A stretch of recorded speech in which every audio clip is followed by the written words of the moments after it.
Hari yang dinanti kini telah tiba. Saki yang tadi malam tidak menginap di rumah Ayla. Tapi dia menginap bersama mama dan papanya di sebuah rumah warga yang tinggal tidak begitu jauh dari kampung Ayla.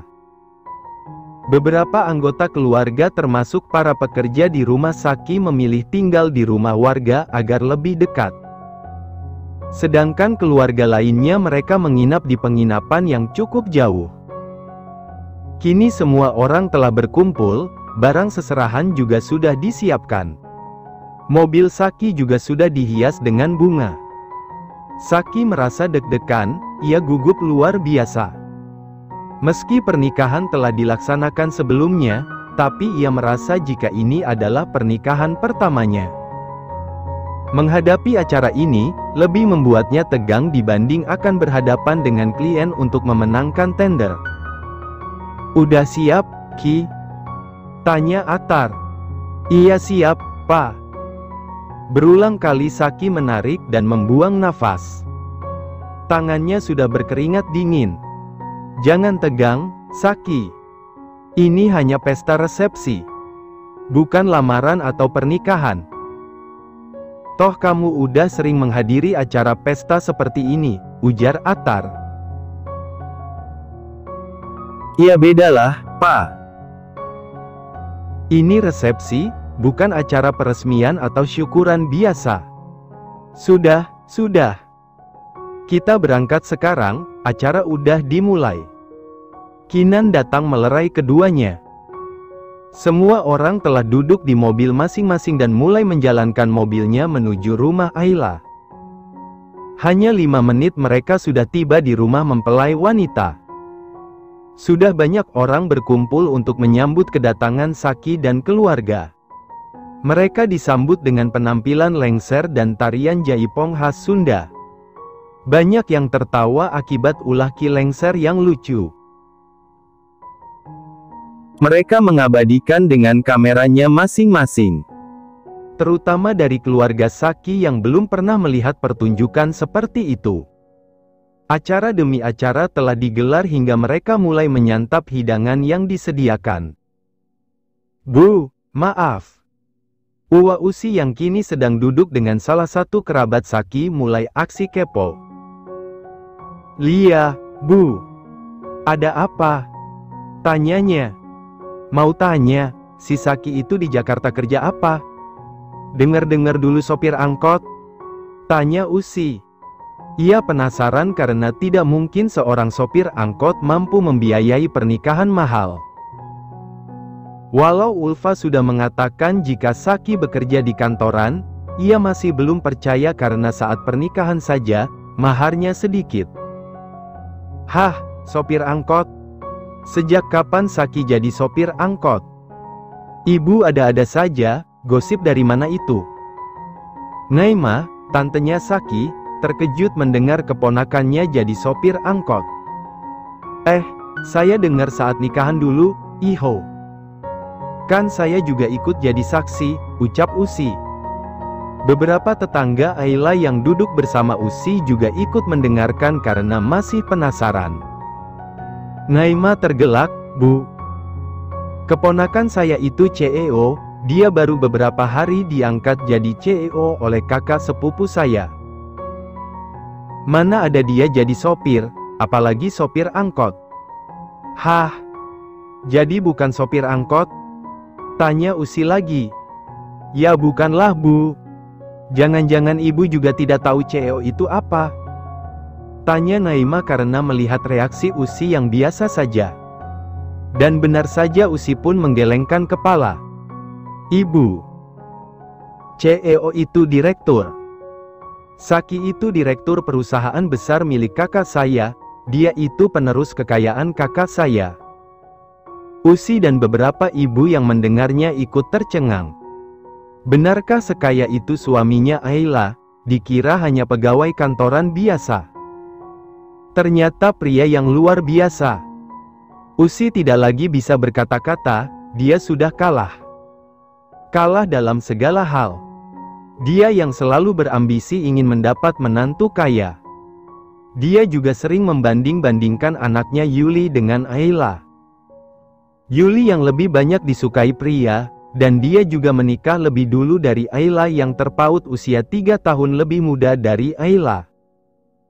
Tapi nyatanya sekarang Ayla justru mendapatkan suami yang jauh lebih kaya. Selamat ya, Ayla. Semoga langgeng, semoga pernikahannya sakinah mawadah warahmah, ucapnya pada Ayla. Matanya memancarkan kesedihan yang mendalam. Terlihat ada begitu banyak luka di sana. Lia, makasih juga udah sempetin hadir. Ayla menjabat tangan pria di depannya.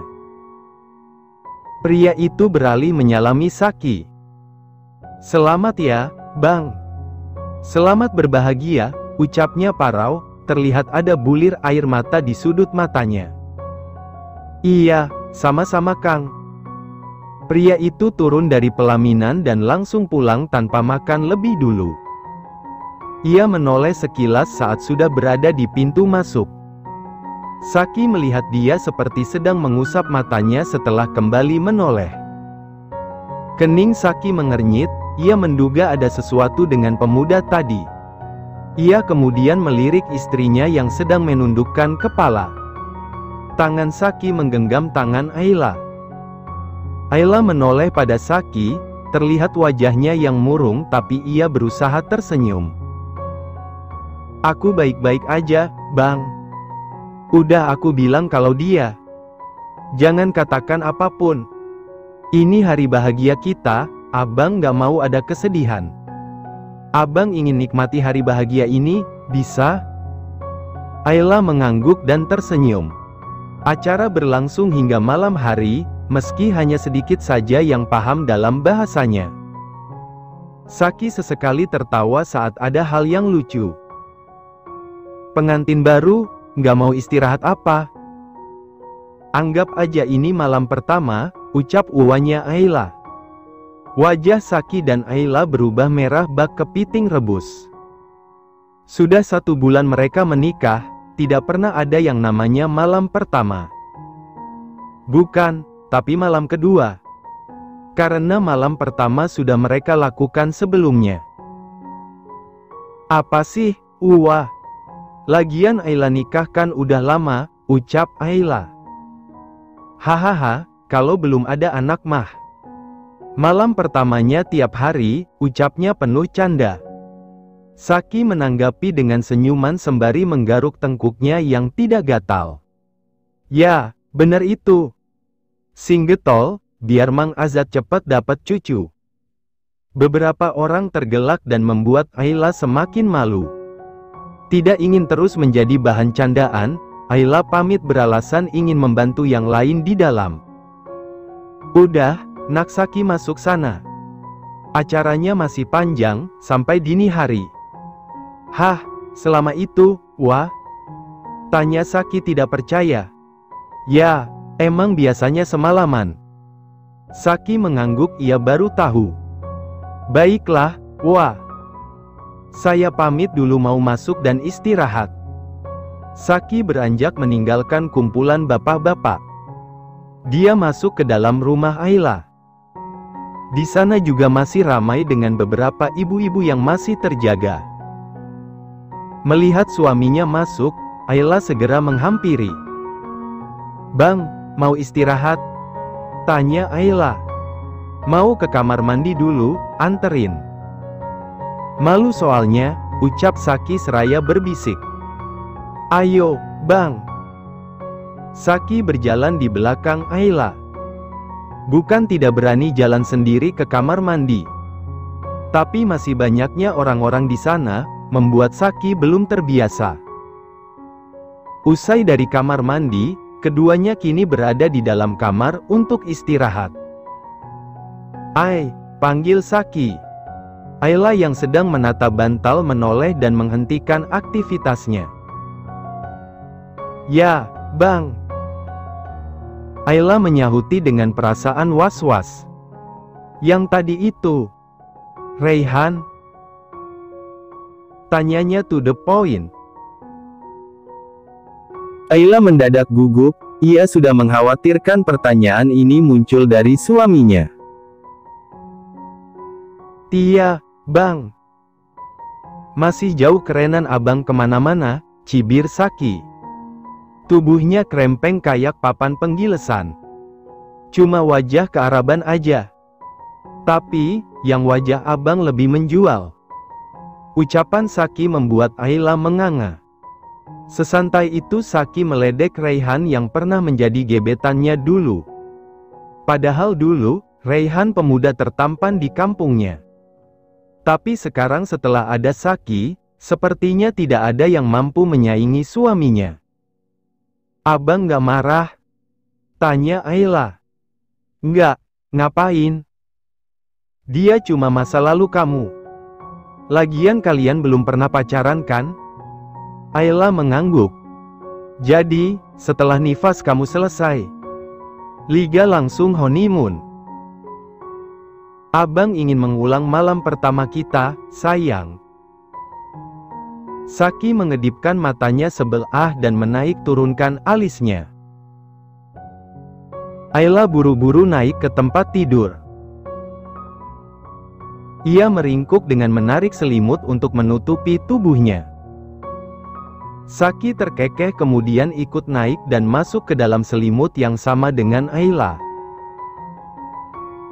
Seminggu sudah Saki dan Ayla berada di kampung halaman Ayla. Mereka sudah mengunjungi beberapa tempat. Dan tidak terlewatkan Saki ikut terjun ke kebun. Ingin tahu seperti apa kehidupan para petani di sana.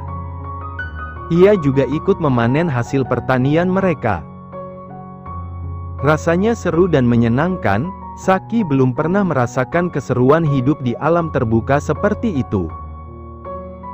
Hari ini mereka bersiap untuk kembali ke Jakarta. Sebab sudah 1 minggu lebih Saki meninggalkan pekerjaan kantornya, dan sudah saatnya ia kembali. Kalian hati-hati ya, di jalan. Semoga sampai dengan selamat. Sering-sering kesini ya, pinta Ulfa saat mereka berpamitan. Lia, Mak. Emas sama apa juga sehat-sehat ya di sini, ucap Ayla. Kalau emas sama apa mau ke Jakarta, bilang sama Saki, ya. Nanti Saki suruh orang buat jemput. Jangan naik kendaraan umum, biar nggak naik turun. Capek nanti, timpal Saki. Lia, Nak. Nanti kalau kamu mau ke sana, dikasih tahu. Saki, oleh-olehnya udah bapak masukin ke dalam bagasi mobil, ucap Azat. Yang baru kembali dari menyimpan barang di bagasi mobil Saki. Makasih, Pak. Sampai repot-repot bawain kami oleh-oleh, ucap Saki sungkan. Nggak apa-apa, kemarin mama kamu nggak sempet dibawain oleh-oleh. Makanya sekalian sekarang aja, ujarnya. Kalau gitu, kami berdua pamit dulu. Ya, Pak, Bu. Emak, apa, Arkan dan semuanya kami pamit dulu. Ayla dan Saki menyalami satu persatu dari mulai orang tua, adik dan yang lainnya. Setelahnya mereka masuk ke dalam mobil. Ayla dan Saki melambai dari balik kaca jendela. Mobil perlahan melaju meninggalkan rumah orang tua Ayla. Udara masih pagi jadi Saki sengaja membuka jendela dan tidak menyalakan AC. Agar udara sejuk bisa masuk ke dalam mobil. Saat melewati belokan, seseorang sedang menatap kepergian Ayla dengan tatapan nanar. Harapan yang telah berada dalam angannya kini hanya tinggal sebuah kenangan. Tidak akan ada lagi kesempatan baginya, hanya mengikhlaskan yang harus ia lakukan saat ini. Setelah mobil tidak terlihat, ia keluar dari persembunyian. Keluar dengan sepeda motornya, hari ini juga ia akan kembali ke Jakarta karena ada panggilan kerja. Selama seminggu tidak ada pekerjaan, jadi dia pulang kampung lebih dulu. Kamu harus ikhlas, Ray. Meski nggak tahu apakah bisa membuka hati lagi untuk perempuan lain. Rasa cinta aku sama Ayla sangat besar dan mendalam. Ayla sudah bertahta di hatiku, tapi dia sudah menjadi milik orang lain. Raihan bergumam sebelum melajukan sepeda motornya dengan tidak semangat. Ya, orang itu adalah Raihan. Selama Saki tinggal di sana, ia selalu mengikuti Ayla dan Saki kemanapun pergi. Tanpa ada yang tahu jika diam-diam ia menjadi penguntit. Namun untuk apa dia melakukan itu semua? Malah yang ada menambah luka di hatinya. Karena melihat kemesraan Saki pada Ayla. Tiba di Jakarta, Saki langsung pergi ke rumah orang tuanya. Ia ingat jika ayah mertuanya menitipkan oleh-oleh untuk mereka. Sebelum pulang ke Unit, dia mampir lebih dulu ke rumah. Ya ampun, Bapak kamu sampai repot-repot gini bawain oleh-oleh, sayang. Kinan meminta Art untuk membawakannya ke dalam. Nggak tahu, Ma. Tahu-tahu Bapak udah masukin ke dalam mobil aja. Katanya kalau di sini itu kan langka, ucap Ayla. Kalian masuk dulu Gih, makan siang dulu. Kinan mengajak anak menantunya masuk. Nggak usah, Ma. Kita udah makan tadi di jalan, mau langsung pulang aja. Saki menolak tawaran mamanya dengan halus. Lo, nggak nginep sini? Tanya Kinan. Nggak, Ma. Mau langsung pulang ke Unit aja.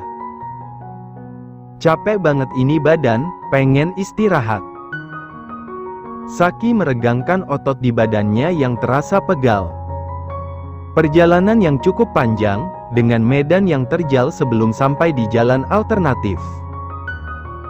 Perjalanan jauh bukan kali ini Saki mengendarai mobil seorang diri. Tapi, jalanan berbelok dan ekstrim. Baru kali ini dia lewati dengan menyetir sendiri. Ya udah, kalau mau langsung pulang ke Unit. Hati-hati dan langsung istirahat, pesan Kinan. Keduanya kembali pamitan dan pulang ke rumahnya sendiri. Karena jarak yang tidak terlalu jauh, mereka cepat sampai. Saki langsung merebahkan diri di atas tempat tidur. Dia ingin istirahat sejenak sebelum membersihkan diri. Sedangkan Ayla yang sempat tertidur saat di perjalanan, ia memilih mandi dan kemudian ia memasak untuk makan malam nanti. Siapa tahu saat suaminya bangun dia lapar. 1 jam berlalu, Saki keluar dari kamar dengan pakaian santai. Dia terlihat sudah lebih segar, dan aroma sampo masih tercium. Rambut Saki yang terlihat sedikit basah menandakan ia telah bersih-bersih. Yang, masak apaan sih? Baunya enak banget bikin aku lapar aja, ucap Saki kemudian duduk di meja makan. Ayla mendekat dan memberikan segelas air minum untuk Saki. Masak gulai turubuk, Bang. Oh, sayuran yang kayak itu kan? Tanya Saki yang kemarin sempat memakannya dan dia sangat doyan. Ish, nggak usah disebut juga, Bang. Ayla mendengus karena suaminya malah menyebut kotoran. Hehe, maaf. Tapi meski bentuknya agak aneh, rasanya enak banget. Pakai cumi kan? Tanya Saki. Ya, sesuai permintaan abang kemarin. Pakai cumi lebih mantap. Ini abang cobain sendiri deh. Ayla menyajikan masakan yang ada di atas meja. Aroma masakan menguar dan membuat perut Saki jadi keroncongan. Saki membalik piring dan Ayla segera menuang nasi serta menambahkan gulai turubuk cumi ke atas piring Saki. Setelah Saki, barulah piringnya diisi dengan menu yang sama. Keduanya mulai menyantap makanan dan Saki sampai merem-melek menikmati rasa masakan istrinya. Sampai ia berkali-kali nambah. Usai makan seperti biasa, Ayla memasukkan perabotan kotor ke dalam mesin pencuci piring. Kemudian ia bersama Saki duduk di ruang keluarga. Nifasnya udah beres belum? Perasaan lama banget deh, ucap Saki. Masih, abang. Emangnya kenapa sih? Tanya Ayla pura-pura tidak mengerti. Padahal ia tahu arah pembicaraan suaminya itu kemana. Ia hanya malu saja jika harus mengulang malam pertama dengan suaminya dalam ikatan yang sah. Jangan pura-pura deh, sayang. Abang tahu pasti kamu ngerti, ucap Saki mencebikkan bibirnya. Iya, tapi masih semingguan lagi. Ayla menunduk malu. Nah, gitu dong. Bener ya, seminggu lagi. Ayla mengangguk. Ya udah, abang mau fokus kerja seminggu ini. Terus nanti mau ambil cuti lagi buat honeymoon. Abang mau one night-nya di tempat kita bulan madu. Wajah Ayla seketika bersemu merah. Membayangkannya saja membuat ia panas dingin. Dia yang masih mengingat malam panas waktu itu masih merasakan sakit saat Saki pertama kali menggagahinya. Namun pada akhirnya ia juga menikmatinya. Mengingatnya ia jadi ingin mengulangnya kembali. Kenapa aku malah mikirnya ke sana sih? Ayla menggelengkan kepalanya. Kenapa, Ai? Pasti kepikiran malam pertama kita ya? Ceritain dong, gimana rasanya? Waktu itu kan abang setengah nggak sadar. Jadi lupa-lupa inget, deh. Saki menoel hidung istrinya untuk menggodanya. Abang, ngapain sih, Ayla menepis tangan suaminya dari hidungnya. Sayang, jangan seperti itu. Kamu mancing singa yang sedang tidur tahu nggak? Ayla mengeringit tidak mengerti. Apa sih nggak jelas? Itu kamu ngedes asteris H gitu. Kan otak abang jadi traveling, ucap Saki membayangkan yang iya. Apaan sih? Orang aku ngomongnya biasa aja, bukan Mendes asteris H. Abang aja yang piktor, omes. Saki tergelak dan malah menggelitik istrinya. Abang stop. Aku kan getekan, ucap Ayla meminta suaminya berhenti menggelitik dirinya. Getekan apaan, Getek bukannya rakit, ya? Tanya Saki tidak mengerti. Iya itu getek namanya. Kalau getekan, apa ya? Kalau orang Sunda getek itu geli. Ya pokoknya gitu deh, nggak tahan sama geli. Ayla menjelaskan istilah bahasa Sunda yang tidak dimengerti oleh Saki. Saki mengangguk-anggukan kepalanya paham. Oh, iya. Abang ngerti, abang berhenti nih nggak gelitikin kamu lagi.